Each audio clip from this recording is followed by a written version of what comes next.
Shalom, Bapak Ibu Saudara, berjumpa kembali di dalam mimbar kecil. Tuhan selalu menyertai kita. People pleaser adalah sebuah sikap dari seseorang yang selalu berusaha berjuang untuk membuat orang lain menyukai orang tersebut. Apapun akan dilakukan sejauh orang itu mampu melakukannya.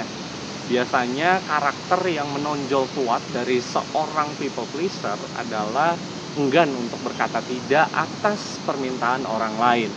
Semuanya akan disanggupi, semuanya diiyakan, sampai mungkin orang tersebut menjadi lelah. Baik fisiknya yang lelah, bisa jadi juga mentalnya. Tapi pernahkah Bapak Ibu Saudara mengalami kondisi seperti ini? Kitab Yeremia ditulis di dalam konteks pembuangan di Babel. Nabi Yeremia yang menjadi penulis kitab ini konon ikut juga ke dalam pembuangan ke Babel. Dan di dalam konteks penderitaan pembuangan itu, ternyata ada seorang nabi yang lain yang justru memberitakan kabar yang mengabarkan sukacita. Namanya adalah Nabi Hananya. Tapi sayangnya Nabi Hananya memberitakan kabar itu bukan atas keinginan Allah, kehendak Allah, melainkan atas keinginannya sendiri. Dan bisa jadi juga mungkin itu merepresentasikan keinginan banyak orang pada waktu itu yang ingin segera bebas dari masa pembuangan. Tapi Allah berkata lain, waktu Israel bebas belum tiba. Israel masih harus tetap berada di Babel.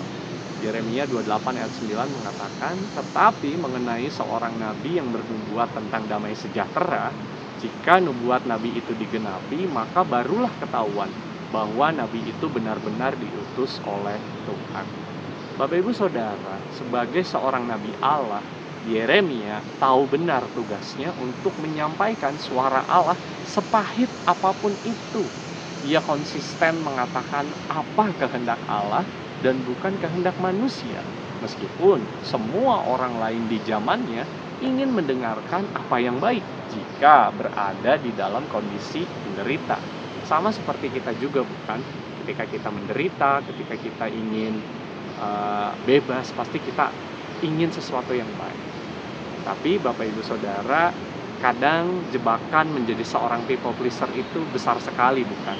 Demi banyak teman, demi nggak punya musuh, ataupun ingin diakui oleh banyak orang, bisa jadi kita rela melakukan apa saja. Padahal hal tersebut bisa saja bertentangan dengan firman Tuhan. Mari hari ini kita belajar berhenti menjadi people pleaser. Mari belajar menjadi anak Tuhan yang hanya melakukan apa yang Tuhan kehendaki bagi kita untuk kita lakukan. Meskipun terkadang hal itu sangat membutuhkan perjuangan yang tidak kecil.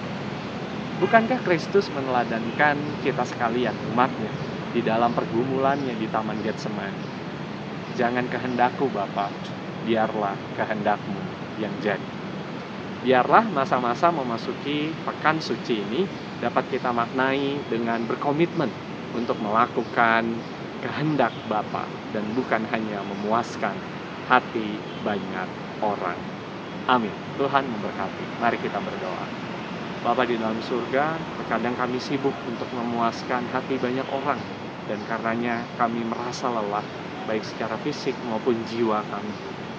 Hari ini kami belajar untuk senantiasa memenuhi dan berkomitmen melakukan kehendak Tuhan dan bukan untuk menyenangkan hati banyak orang, tetapi terkadang kami jauh dari firman Tuhan.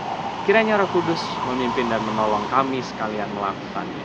Di dalam Kristus Tuhan kami berdoa. Amin.